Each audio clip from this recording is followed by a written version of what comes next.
Your phone knows when you wake up and when you fall asleep. It knows where you live, where you work, and the exact route you take between them. It knows who you spend time with, what you're secretly worried about, and what you'll probably buy next week. And here's the unsettling part. Almost none of that did you ever actually tell it. It worked it out on its own. So what does your phone really know about you? Far more than you'd ever be comfortable with. In the next few minutes, I'll show you the everyday sensors quietly tracking your every move, the way your phone can guess deeply personal things you never typed, and why it doesn't actually need to listen to your conversations to know exactly what you want. By the end, you'll look at the thing in your pocket very differently. Let's start with the obvious one.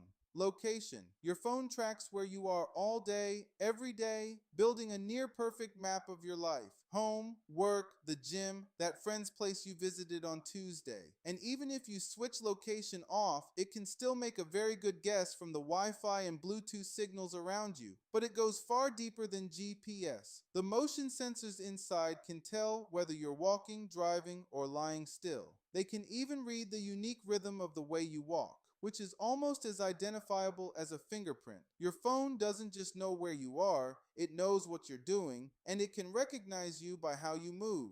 Now here's the genuinely clever, slightly creepy part. Your phone and the apps on it don't just collect facts, they make predictions. From the things you search, the posts you linger on a half second too long, and the patterns in your behavior, companies build a detailed profile of you. Your age, your income, your interests, your worries, even your mood. And they are scarily good at it. There are companies that can work out you're pregnant, or going through a breakup, or about to quit your job before you've breathed a word of it to anyone. They don't need you to say it out loud. The pattern says it for them. Which brings us to the big one. Is your phone actually listening to you? You know the feeling. You mention something out loud, and minutes later, there's an ad for it. It feels like proof. But here's the twist, and it's almost worse than listening.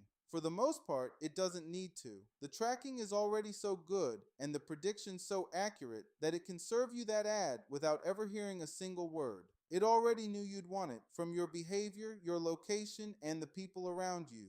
It's not eavesdropping on your conversation, it's reading your life. So where does all of this end up? Your data gets quietly bought and sold by an entire hidden industry of companies you've never even heard of called data brokers. They gather thousands of data points on a single person and sell that profile to whoever's willing to pay. And if you're thinking, but surely it's anonymous, not really. Strip the name off your location data, and it's still trivially easy to figure out who you are. After all, there's only one phone that sleeps at your house every single night and shows up at your workplace every morning. So-called anonymous data points straight back to you. And the wild thing is, you agreed to most of this.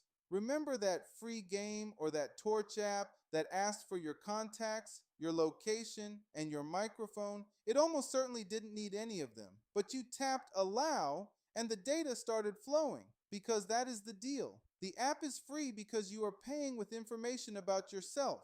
Now here's the good news. You have far more control than you think. Go into your settings, look at which apps can see your location and your microphone, and switch off the ones that have no business knowing. You can quietly claw a lot of it back, so your phone knows where you go, what you do, who you're with, and what you secretly want, often before you do. It's the most powerful tracking device ever built, and we happily carry it everywhere we go. The difference now is that you know how it works, and you know how to push back.